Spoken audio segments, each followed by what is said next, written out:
வாழ்ந்த நாட்களில் அநேக அற்புதங்களை இயேசு செய்தார். அன்றைக்கு மாத்திரமல்ல, இன்றைக்கும் இயேசு அற்புதங்களை செய்யக்கூடியவராக இருக்கிறார்.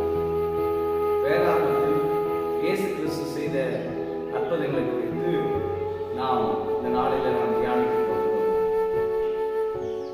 மார்க் எழுதின சுவிசேஷ புத்தகம் 1ஆம் அதிகாரம் 16ஆம் வசனம்.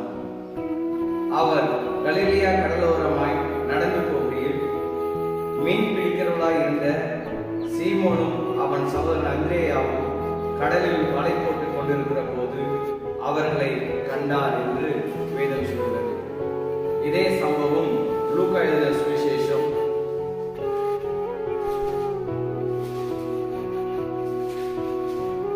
5ஆம் அதிகாரம் 2ஆம் வசனம். அப்போது கடற்கரையிலே நின்ற 2 படகுகளை கண்டார். மீன் பிடிக்கிறவர்கள் அவைகளை விட்டிறங்கி வலைகளை அலசிக் கொண்டிருந்தார்கள். அப்பொழுது அந்த படகுகள் ஒன்றில் ஏறினார். அது சீமோனுடையதாயிருந்தது.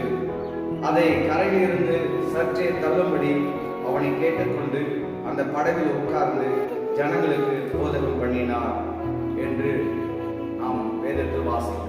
எனக்கு அன்பானவர்களே, ஆண்டவராகிய இயேசு கிறிஸ்து கடலோரமாய் கலிலேயா கடலோரமாய் சென்ற பொழுது அங்கு அநேக ஜனங்கள் அவரை சூழ்ந்து கொண்டார்கள், அவரை தேடி வந்தார்கள். அப்பொழுது அவர் ஒரு படவில் ஏறினார். அந்த படகு சீமோனுடையதாக இருந்தது. அந்த படகிலே உட்கார்ந்து இயேசு பிரசங்கித்தார். அநேக ஜனங்கள் அவருடைய வார்த்தையை கேட்டுக்கொண்டிருந்தார். அப்பொழுது சீமோனும் அந்த வார்த்தையை கேட்டுக்கொண்டிருந்தார். பிறகு இயேசு கிறிஸ்து சீமோனை அழைத்து, உங்கள் வலைகளை ஆழத்தில் கொண்டு போய் போடுங்கள் என்றார். அப்பொழுது சீமோன் இயேசுவை நோக்கி, இயேசுவே, ராம் முழுவதும் நாங்கள் பிரயாசப்பட்டோம், ஒரு மீனும் அகப்படவில்லை. ஆகிலும் உம்முடைய வார்த்தையின்படியே வலையை போடுகிறேன் என்றார். அதே போல சீமோன் ஆழத்திலே சென்று வலையை போட்ட பொழுது திரளான மீன்களை கிடைக்க ஆண்டவராகிய இயேசு கிறிஸ்து அற்புதத்தை செய்தார். இந்த அற்புதத்தை கண்ட பேதுரு, சீமோன் என்கிற பேதுரு, இயேசுவின் பாதத்தில் விழுந்து அவரை பணிந்து கொண்டார். அப்பொழுது இயேசு கிறிஸ்து சொல்லுகிறார், சீமோனே, நீ என்னை பின்பற்றி வா, உன்னை மனுஷரை பிடிக்கிறவர்களாய் மாற்றுவேன் என்றார். எனக்கு அன்பானவர்களே, இந்த நிகழ்ச்சியில நாம் கற்றுக்கொள்கிற ஒரு காரியம், பேதுரு மீனவனாக இருந்தாலும்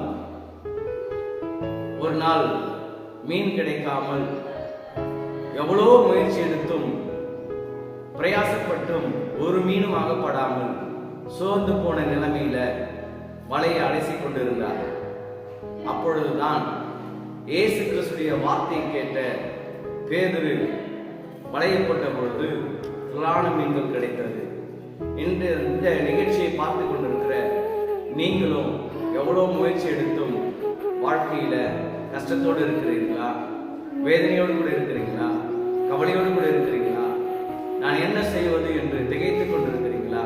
எனக்கு அன்பானவர்களே, நீங்கள் கலங்காதிருங்கள். ஆண்டவராகிய இயேசு கிறிஸ்து பேதுருடைய படகில் இருந்தது போல இன்றைக்கு உன் வீட்டுக்குள்ள வந்திருக்கிறார். உன் இருதயமாகிய படகில இயேசு கிறிஸ்து வந்திருக்கிறார். அவரை நீங்கள் விசுவாசித்து அவர் சொல்லுகிறபடி நீங்கள் வாழ்வீர்களானால், அவர் சொல்லுகிறபடி நீங்கள் செய்வீர்களானால், இந்த நாளில உன் கஷ்டங்கள் எதுவாக இருந்தாலும் இயேசு நிச்சயமாக ஒரு அற்புதத்தை செய்வார். பேதுருடைய வாழ்க்கையில் அற்புதத்தை செய்த இயேசு கிறிஸ்து இன்றைக்கு உங்கள் வாழ்க்கையிலும் அற்புதத்தை செய்வார். கலங்காது, நம்பிக்கையோடு இருக்கிறது. இயேசு சொல்லுகிறபடி செய்யுங்கள். இயேசு நிச்சயமாக உங்கள் வாழ்க்கையில் இருக்கிற கஷ்டங்களை இயேசு மாற்றுவார். கர்த்தருடைய நாமத்துக்கு மகிமையுண்டாம். இப்போது நான் உங்களுக்காக ஜெபிக்கிறேன். நீங்கள் என்னோடு கூட சேர்ந்து ஜெபிப்பீர்களா? நாம் ஜெபிப்போம். சகல அதிகாரம் படைத்த நல்ல ஆண்டவரே, இந்த ஆசீர்வதிக்கப்பட்ட இந்த காலை நேரத்துக்காய் நன்றி செலுத்துகிறோம். இந்த நிகழ்ச்சியை பார்த்து கொண்டிருக்கிற ஒவ்வொருவருக்கு நான் ஜெபிக்கிறேன். பேதுரு ஆண்டவரே இரவு முழுவதும் பிரயாசப்பட்டும் ஒன்றும் கிடைக்காமல் வேதனையோடு கூட இருந்த போது உம்முடைய வார்த்தையை கேட்டு வளைய போட்ட பொழுது புலான மீன்கள் கிடைக்க செய்தது போல இன்றைக்கு இந்த அற்புதத்தின் நேரம் என்கிற நிகழ்ச்சியில கலந்து கொண்டிருக்கிற, இதை பார்த்து கொண்டிருக்கிற அப்போ ஒவ்வொருவருக்கும் ஒரு அற்புதத்தை செய்வீராக. அவர்கள் சோர்ந்து போயிருந்தாலும், ஆண்டவரே கவலையோடு கூட இருந்தாலும், எந்த கஷ்டத்தோடு இருந்தாலும், இயேசு இன்றைக்கு ஒரு அற்புதத்தை செய்து உங்களுடைய வாழ்க்கையில ஆண்டவரே சந்தோஷத்தையும் சமாதானத்தையும் தருவீராக. உமது கரத்தில் அர்ப்பணிக்கிற ஒப்பு கொடுக்கிறோம். இயேசுவின் நாமத்தில் ஜெபிக்கிறோம் பிதாவே. God bless you. கர்த்தர் உன்னோடு கூட இருந்து உங்களை ஆசீர்வதிப்பார்.